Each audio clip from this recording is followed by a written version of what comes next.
Hey, it's Andrea with Golden Acorns, where we help guide your growth in 12 key areas of life, like health, career, family, and more. We bring simple, actionable items to help move you forward with purpose. Let's plant seeds of potential and grow a life you love.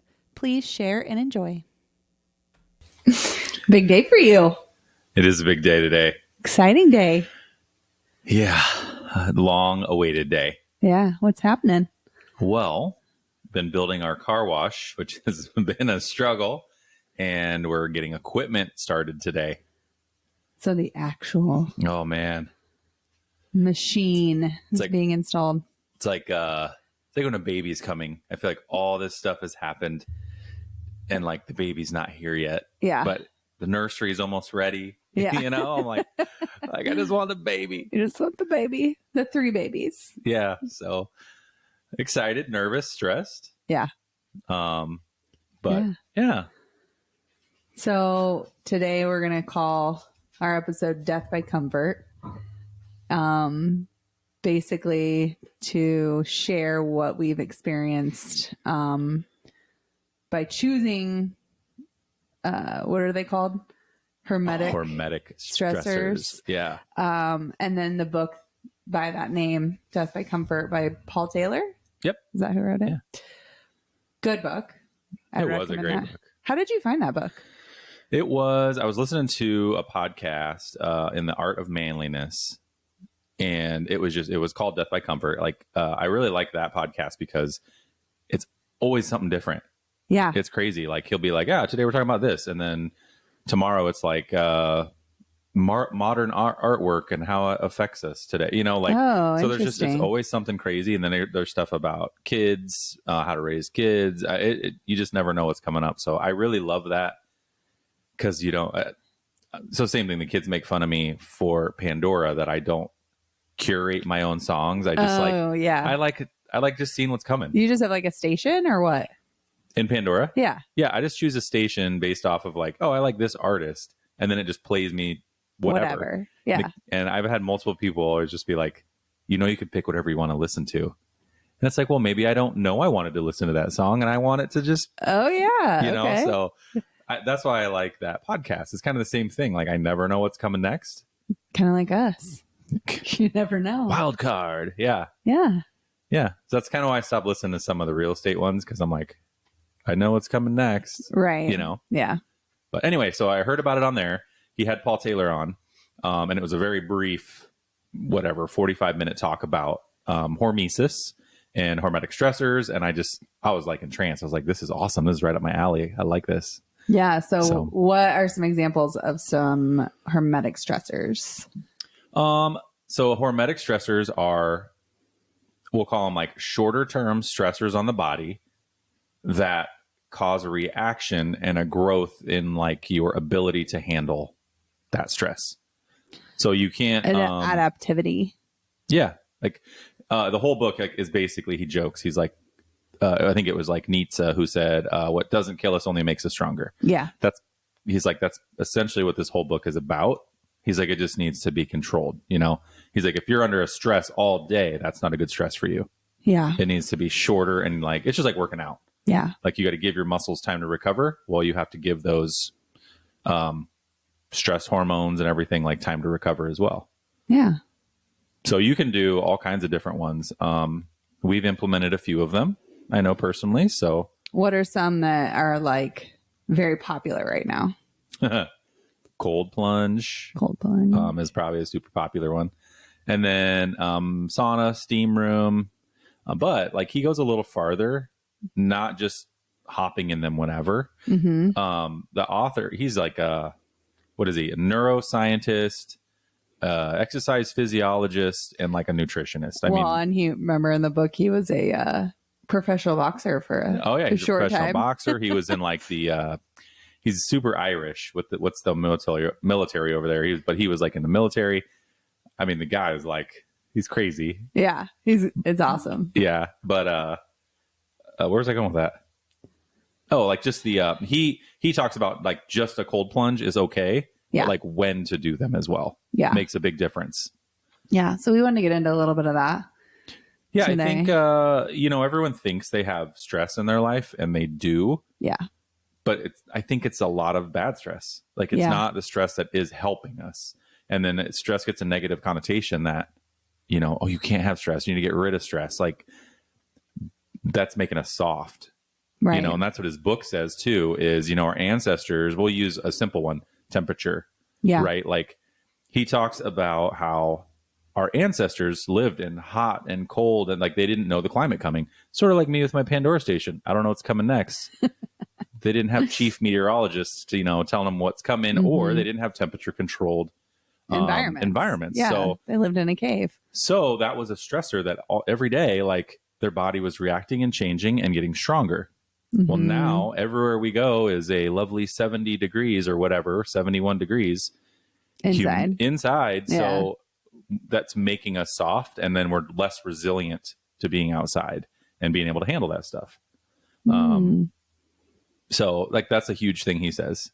He just keeps saying, like, we're getting soft. He loves saying that. Yeah. Yeah. As a people. Yeah. Yeah. Even the stress of not eating. So like, he uses fasting, for instance, right? Like, ancestors, it wasn't called fasting. It was just called life. Right. I can't find food for 2 days. Guess we're not eating. Yeah. Well, now we can have food every half hour if we want it. Even if we're not home. Yeah. Anywhere you go, there's food. Yeah.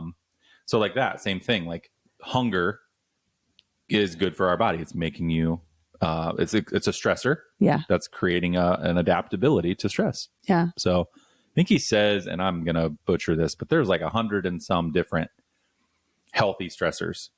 Hermetic stressors. Yeah. That you could use or implement in your life. The thing I loved that he recommended, that I'm still not doing because I'm such a chicken with the cold, is that they actually did studies on cold plunge, ice baths versus cold showers. And they also did it on the temperature. Yeah. So like the different levels of temperature, and did it matter? Yeah. And what did he say about the temperature part of it? Like, if you take an ice bath at 50 degrees versus 30 degrees or whatever, do you remember the difference? Yeah. So keep in mind what temperatures they were. He's a neuroscientist, an exercise physiologist. The nutritionist part doesn't do anything, but when they were doing these studies, they were like looking at that, like what happens in the brain, what happens in the body. Like, it was just cool to be interconnected. They found that, like, everyone thinks your ice bath has to be like literally a degree before freezing. Yeah. But he doesn't. Like, they found that the same thing, like around like water, 55-ish degrees. It was 55. It was like around 55, which is funny. Our water, we're in the Midwest. Our water coming out of the ground is like 50-ish, 52, depending on the time of year. So just cold bath water. So you turn it, right. His suggestion was to just turn your water to cold as it can be. And you only needed, what was it, a minute? 30 seconds to 90 seconds. Right. So you didn't need to sit in an ice bath for 20 minutes. Right. They found that you get the same hormetic benefits in that short a time frame. Now, he's very careful, and he's like, if you're doing this for other things like healing muscles or sports injuries, he's like, that's different. Yeah. This is just to get that hormetic stressor activated. So, yeah. But I will tell you, even from experience, when you're done taking a nice warm shower and you switch that baby over, 30 seconds feels like forever. I did it once, and I think I made it 28 seconds. I was very proud of myself. Yeah, it's cold. It's a shock. Yeah. And running water is colder than sitting in water, because you can kind of create this like little thermal pocket when you get into a cold plunge. Yeah. If you just don't move, you're just like still in there. But you can't get away from it in the shower. It's just running over your body, and it's cold. Oh, it sucks. So cold. Yeah. But I'll tell you what, you're awake and your stressors are activated, and you're kind of almost like a fight or flight, like kind of sometimes kicks in.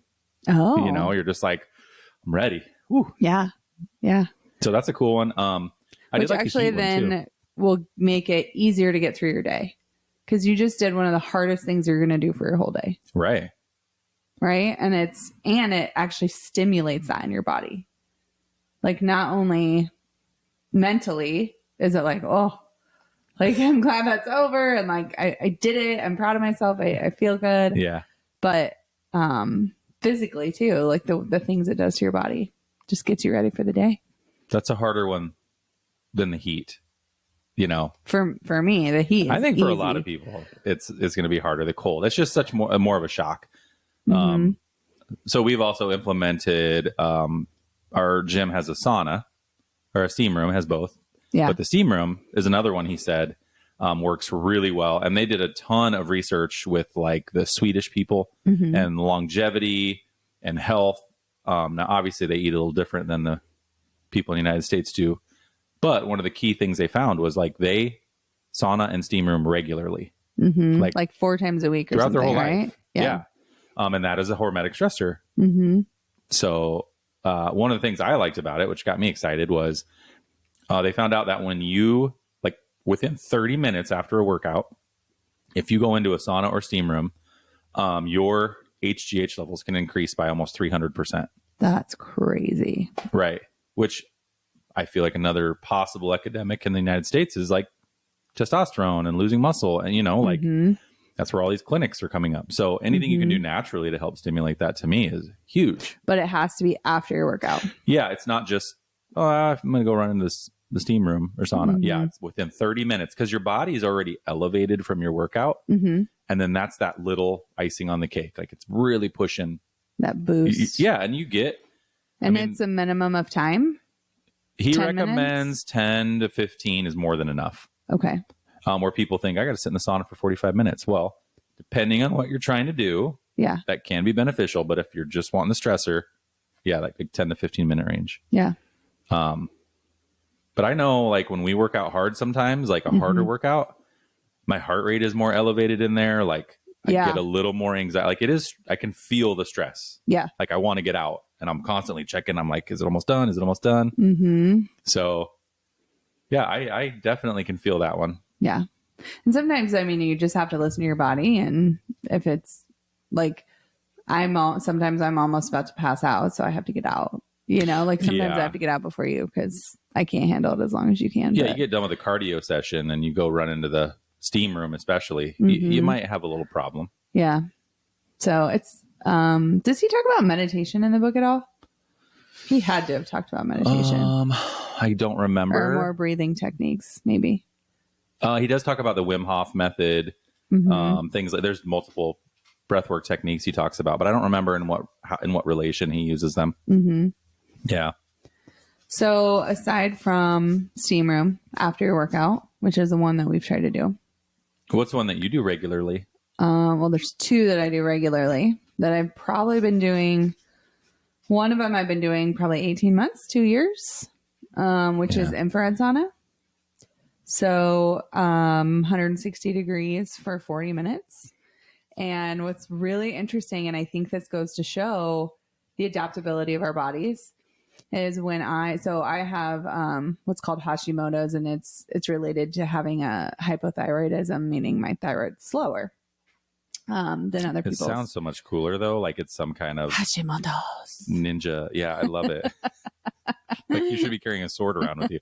I have a Hashimoto's. Like, love it. And so I started going to the infrared sauna because there's a lot of known benefits for people with hypothyroidism to utilize infrared sauna. And what I found like super interesting was when I first went in, like I'm cold all the time. Like that's just it's just a part of the disorder and maybe just part of who I am. Like, I don't know, like, but like my nail beds will be purple. Like I am just cold to the touch, even just freezing. Yeah. And so when I first started going, I would not sweat in 160 degree sauna until there was like maybe 10 minutes left. And I would like barely sweat. You're in there for a half an hour and haven't broke a sweat. Yeah. Just chilling. It's like thawing a turkey. You hadn't even got to the core yet by that point, you know? And I would say like literally the first probably 5 times I went, that's how it was. Yeah. And then as I started going, I started sweating earlier and earlier to where it was like my body was learning to adapt and know like, okay, we can actually release these toxins, because part of the reason that with Hashimoto's, you tend to not sweat. and you're cold all the time, it's trying to like level out. It won't release toxins out of your body. Okay. I don't know. I don't like want to get into all the like specifics of how that all works, but like that's why you like tend to hold water, you tend to hold fat cells, you tend to hold all this stuff because it wants to spread out the toxins in your body more. And so you don't sweat because it doesn't want to sweat out those toxins. Like it doesn't want to like release that. And so I started like sweating. I mean, I literally noticed the difference in my body of going from never sweating, being freezing cold to now when I'm in there, it's, I don't know, the first 5 minutes, right? Like a normal person. I am like sweating like a normal person. So, that's cool to have like the actual like visual experience. Oh yeah. And physical experience of how my body has adapted. I feel like there's so many things that like, you're supposed to do, but yeah, you don't ever like see or really. There's no feedback. Yeah. There's no feedback. Yeah. So to have that makes a huge difference. Like, oh my God, this is working. Yeah, you have to have a feedback loop a positive feedback loop in order to want to do something. Right? Absolutely. Change your life. So there was that. And obviously struggling to lose weight. Like, and I don't think that was really helping me to lose weight, but it was definitely helping me to feel healthier and to feel better. So yeah, so your mindset even, right? Like it was helping your mindset. For sure. Fasting completely changed my life. It's like changed my health dramatically. And the way I decided to start it was I had done these fasting programs in the past, like years ago before I knew I was sick. And they always worked. I mean, they always like made me feel better. I'd lose weight, Yeah. Which for women is like all we ever care about ever and think about. You guys got handed the tough hormone card. I know. We have I'll tell you that. We have like 3 that we have to balance, or 4 or 7, and you have like 1. Oh, your T is low. Oh, that's so cute. I feel so sorry for you. Our doctors go, here's a shot or something, and you'll fix it. Yeah. For women, they're like, I don't know. And of course, there's clinics like all over the country for men's one little baby hormone. Right. Okay. Get it. No, I'm not bitter or jealous or anything. Testosterone envy. Right. Yeah. So I knew that worked pretty well for me in the past, and I was getting ready to do like a Whole30, just try something because I was so sick. I was the sickest I had ever been, the biggest I had ever been. Like I was bigger than when I gave birth to our last baby. Like I was so inflamed. Yeah. And I just didn't know what was causing it. I didn't know how to help it. I was on thyroid medication. I was on B12 injections for energy because I was just like all the time. Oh, I remember you just crashed like in the middle of the day. You stay awake. Yeah. And my adrenals were fine. So I knew it wasn't that. And anyways, so I'm like, the 60-hour fasting used to work for me. I'm just going to do that and just jumpstart this Whole30, diet again that, that I'm going to try. And, so I did a 60-hour fast during the week. I think it was like a Wednesday, Thursday. Mm-hmm. And I lost 5 pounds. And even taking semaglutide, I hadn't lost 5 pounds. So I was what like, is 60 hours? Because I feel like people, when they hear that, it sounds so long. They're like, I could never do that. I know. Give us a quick rundown, like timing of day and what that looks like. Yeah. So basically, like I like to do it Wednesday, Thursday, or Tuesday, Wednesday. So let's say it's because the weekends are hard. Yeah. Right. You're more social. You have more kids things going on. There's typically something you guys have planned. Right. And so you're usually not at home as much. You're out and about. There's more, what do you call them? Temptations everywhere. Temptations. So just so much easier to control. Yeah. When you are in your routine. Yes. Okay. And so let's say it's Tuesday, Wednesday. So Monday night you have dinner. Try and have it earlier if you can, right? So like 6 p.m., 7 p.m.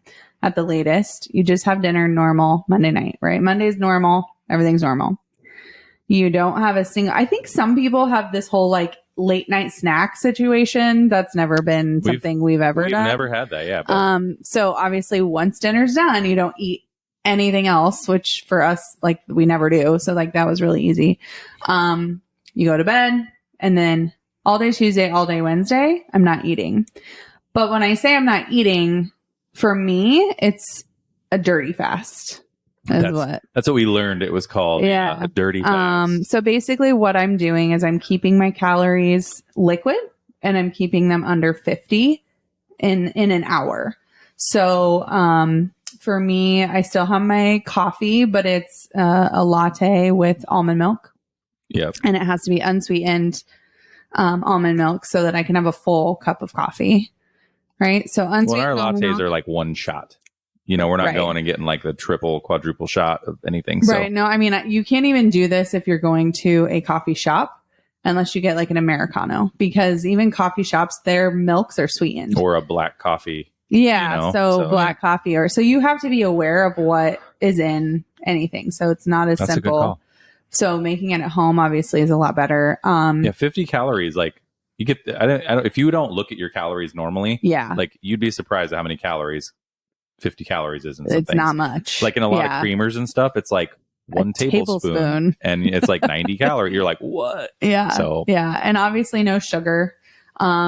So I drink bone broth, but even bone broth, like some of them you have to like cut it in half and then water it down because it'd go over 50 calories. Yeah. So drinking bone broth, I'll drink pickle juice at night if I'm like kind of craving at dinner time because, it's vinegar and it has, some electrolytes in it, the salt. I'll drink, element packets or element packets. I've heard of both depending ways. on where you're from. Yeah. Cause that's an electrolyte drink. It only has 5 calories. And then like sparkling waters with no sweeteners in them.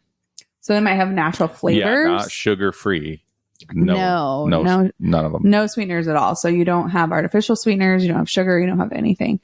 So just lots of drinks and of course water. Lots of water. Lots of water. And it's not like you're taking 50 calories every hour. No. That's just like I'm like baseline. Coffee, element tea, bone broth, maybe some pickle juice at night or another element tea and like that's it. So 4 or 5 times throughout the whole day you're having something different. Something other than water. Yeah. Yeah. So week 1, 5 pounds, week 2, 3 pounds. Now for me, for women, that's like, oh, awesome. But like, it wasn't about the weight. Like, yes, it was about, I wanted to lose weight, but it was about inflammation in my body, right? I'm not losing 5 pounds of fat in 2 days. That's not what's coming off of my body. Right. I am shedding inflammation and water. Excess Bad fluid. Water. Yeah. Yeah. And it's in there to protect me because my body thinks something's wrong. So as I'm healing, I want to say it was like a month in, maybe I started having these weird symptoms of like hot flashes. And I'm like, oh my God, am I like going into menopause? Like what is happening? Like I was freaking out and I started, reading about it. And then I thought to myself, I'm like, wait a minute. That sounds like the symptoms of hyperthyroidism. So then I look those up and I'm on meds, right? Right. And sure enough, it's all the symptoms of hyperthyroidism. And I was like, what? Better back my meds down then because I'm going into hyperthyroidism by taking these. So I cut them in half. And then again, it was like 2-3 weeks later. Yeah, not very long. I started getting hyperthyroid again, like hyper again. I'm like, okay. So I cut that dose in half. And then it was again, like 3-4 weeks later, I was going into it again. And I was like, I can't cut this pill in You half. were almost like on crumbs to where like, you'd like rub it on your teeth. I felt like, like, so I was those like, pills are small. I guess I'm just going to stop taking my medication because I just I clearly didn't need it. And then that whole time I realized I hadn't been taking my B12 shots. Right. So we kind of ran them out, I think, over the first couple weeks or whatever. Yeah. And then just never refilled them because you were feeling so good. I was feeling so good. I wasn't like, oh my God, I can't wait to take my shot because it gives me energy for 3 days, which is how I was before. And so meanwhile, it probably took, I don't know, like within 3 months, I was down 20 pounds. And then I would say within 5 months, I was down 30 pounds. Yeah. And I don't think you can lose that much weight if it's not mostly just inflammation in your body. Right. You know, so. Well, because your cells hold, like you said, they hold so much water and fluid to protect. Yeah. But that's what blows a lot of people up. Right. And makes them feel like crap. And your arms start falling asleep. And, you know, like that cuts things off in your body. Yeah. Like we're not made to have that kind of inflammation. And people don't sweat like they used to, you know, go work hard and sweat things out. Like, so many people now are sedentary and we don't have that. So we have to get rid of it another way. Which, I mean, I was doing sauna, but that wasn't enough to like, it's like it didn't hit you deep enough, right? Yeah. That deep level. Yeah. So fasting literally changed my whole health. And we were talking about needing like positive feedback loops. Yeah. So of course the weight loss was a positive feedback loop, but also, I do this thing called function health, and I can, give you guys a link to, check it out. Good idea. But you just did it finally. I did. After my success with it. And basically it tests like 136 biomarkers in your body. You know, you're testing your blood for things that like your doctor's not going to test unless you're sick. Yeah. If you haven't had a blood test, like they can take so many vials of blood and each one is for something different. Like you think you just go get like a few vials. No, it's a lot of vials of blood. Oh, this function thing. Yeah. Different things they test. Yeah. Right. And it's $500 for the whole year, and you get 2 full panels a year. So, and you have to do 2 different visits, like 10 days apart, because they draw like 10 vials of blood the first time and 10 vials of blood the second time. So, but I mean, I had found out, you know, I was starting to have high cholesterol, and of course I have some inflammation markers, and of course my B levels were low, and you know, just all the things. And so as I've been doing this the past year, like so for Hashimoto's, it's an antibody in your blood. All right. So it's like the more antibodies you have in your blood, like the worse you are, the more your cells are like attacking your thyroid.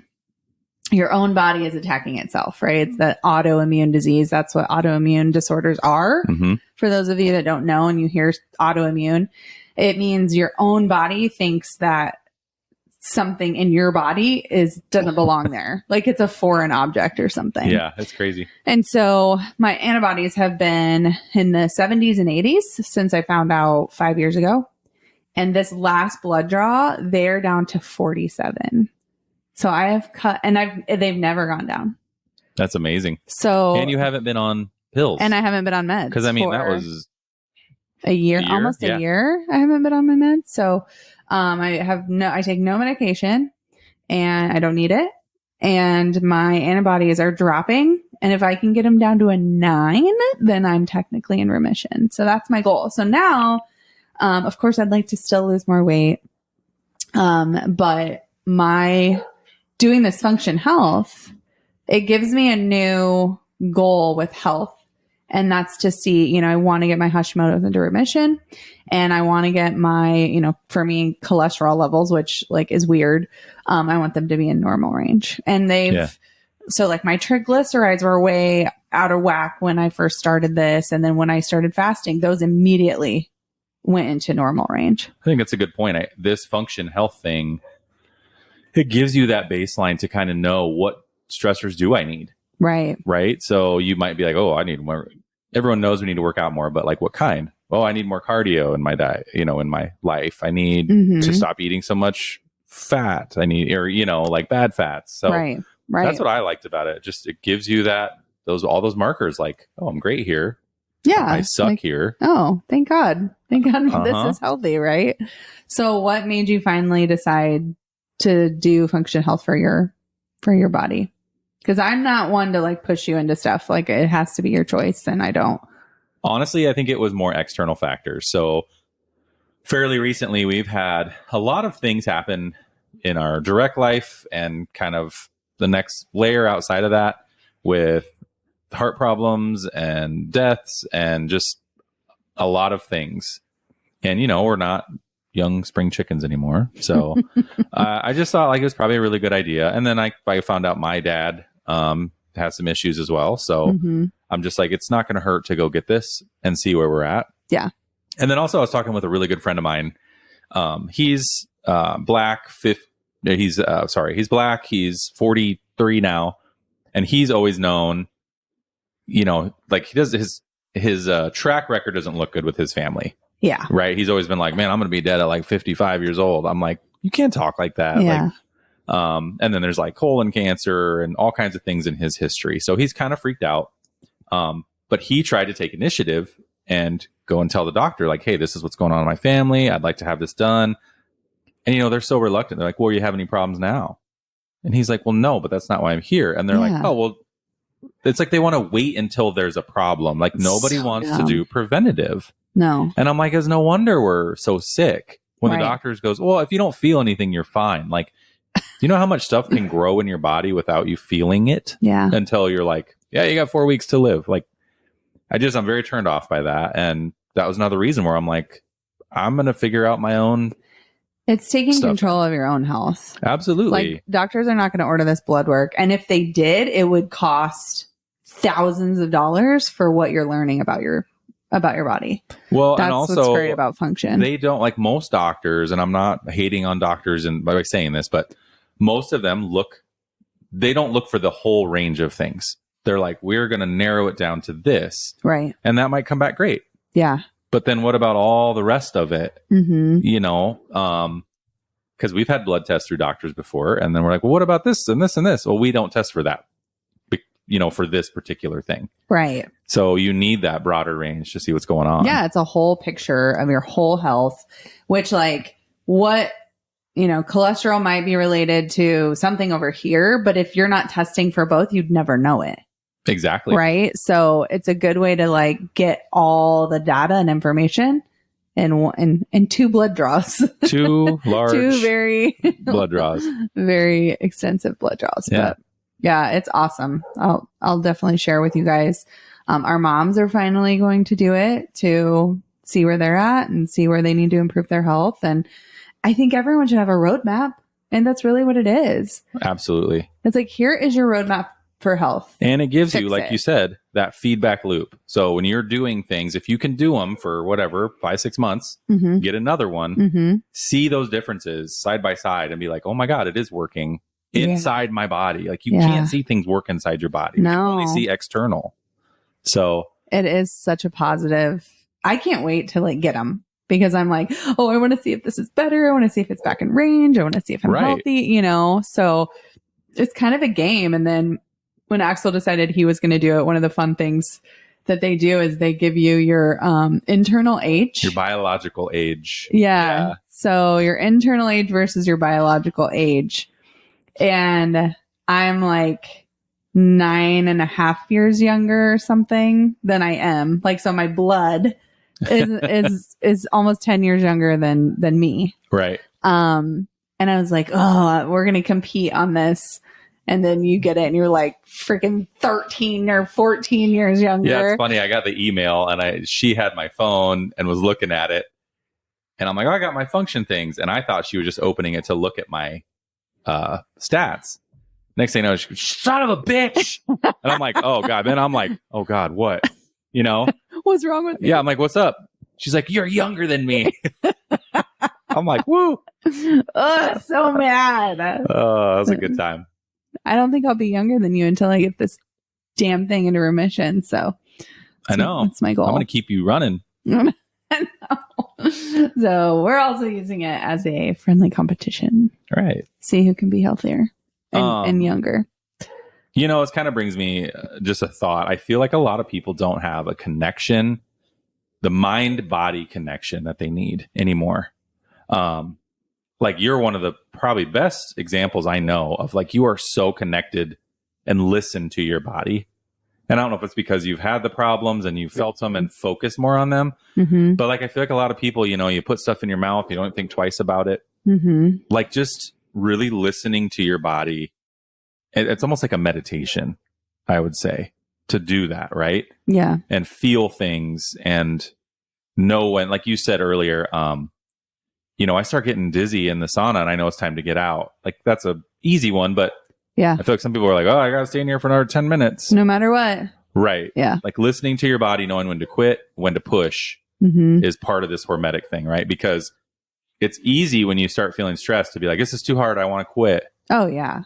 But you got to know, like, you think of other people and what they've been through that didn't have the conveniences we have. Like, well, I'm just kind of being a wimp it's here. Amazing when I have had the health benefits I've had with fasting, how everyone in the freaking world is afraid to fast.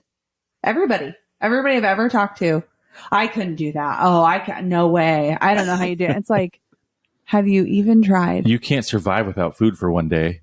Yeah. No. I mean, it's amazing. And fasting, you guys, is literally all mental. Like, you don't really have hunger pains for 2 days. Like, right. I would say at the end of day 2, like last week, we're laying in bed and my stomach's like, right? I was like, oh, I finally have some hunger pains this week, and I was like, time to go to sleep. Yeah. And I go to bed earlier both days that I'm fasting because it's just easier to like, okay, I'm going to go to sleep because I don't want to think about food. I don't want to think about. Well, that's just it. Food is shoved in your face everywhere here. Yeah. Every ad, billboard, and where we live, you throw a stone, you're going to hit a fast food restaurant. I mean, there's so much food here. And it's not easy to not eat. Like, yes, it is a challenge. It's mentally draining because you don't realize how much you think about food until you can't have it. And then like, you just like your habits of like, oh, I'm going to go to the fridge or, oh, I swing by the gas station and I pick this up or I do, and it's like, well, I can't do that. And then you're like, oh my God, I didn't even realize I was doing that. You go to a business meeting and they're like, hey, we have snacks and food here. Like, they're just always shoved in your face. Free food, free drinks, free snacks. Is the hardest for me. Oh, free is so hard. Because it's like, it's free. I know. Because we grow up poor. So I'm like, free food. I can't. The starving kids in Africa, they need me to drink this Pepsi. Yes, that would help them. Exactly.